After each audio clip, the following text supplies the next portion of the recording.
Pemirsa, pemberlakuan pembatasan kegiatan masyarakat PPKM telah diterapkan sejak 11 Januari lalu. Nyatanya, penerapan PPKM ini belum mampu mengatasi lonjakan kasus baru COVID-19 yang meningkat tajam meski harus diperpanjang hingga 8 Februari mendatang. Terbaru, tambahan kasus kembali melonjak setelah sempat menurun pada hari sebelumnya. Hari ini tercatat sebanyak 415 kasus baru yang dilaporkan, meningkat 49 kasus dari kemarin. Lonjakan pasien baru yang terpapar virus corona hari ini meningkat tajam dari kemarin. Dari 415 pasien baru, 365 diantaranya berasal dari transmisi lokal, 48 PPDN, dan 2 sisanya dari PPLN. Kota Denpasar kembali menjadi penyumbang tertinggi tambahan pasien baru, yakni 155 pasien baru.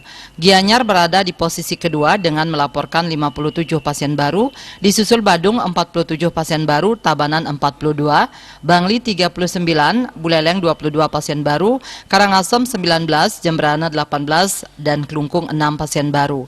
Selain itu, tambahan pasien juga berasal dari kabupaten lainnya sebanyak 9 dan 1 orang warga negara asing.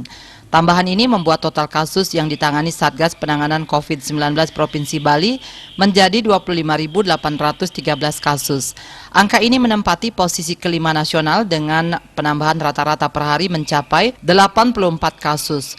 Pada hari yang sama, sebanyak 307 pasien dinyatakan sembuh dari COVID-19, sehingga total pasien sembuh hingga hari ini menjadi 21.501 atau 83,30% dari total kasus. Selain itu, 7 pasien juga dilaporkan meninggal, 2 diantaranya berasal dari Denpasar, dan sisanya dilaporkan Jembrana, Badung, Bangli, Karangasem, dan Buleleng. Total pasien meninggal menjadi 670 orang atau 2,60%. Kondisi memprihatinkan juga terlihat dari jumlah pasien yang masih dirawat mencapai 3.642 orang. Meski sudah ada vaksin, masyarakat diminta tak abai terhadap protokol kesehatan.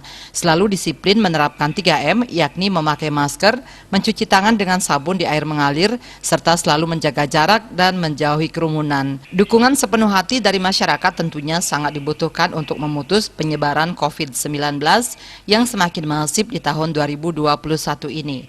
Tetap disiplin melaksanakan protokol kesehatan kapanpun dan dimanapun.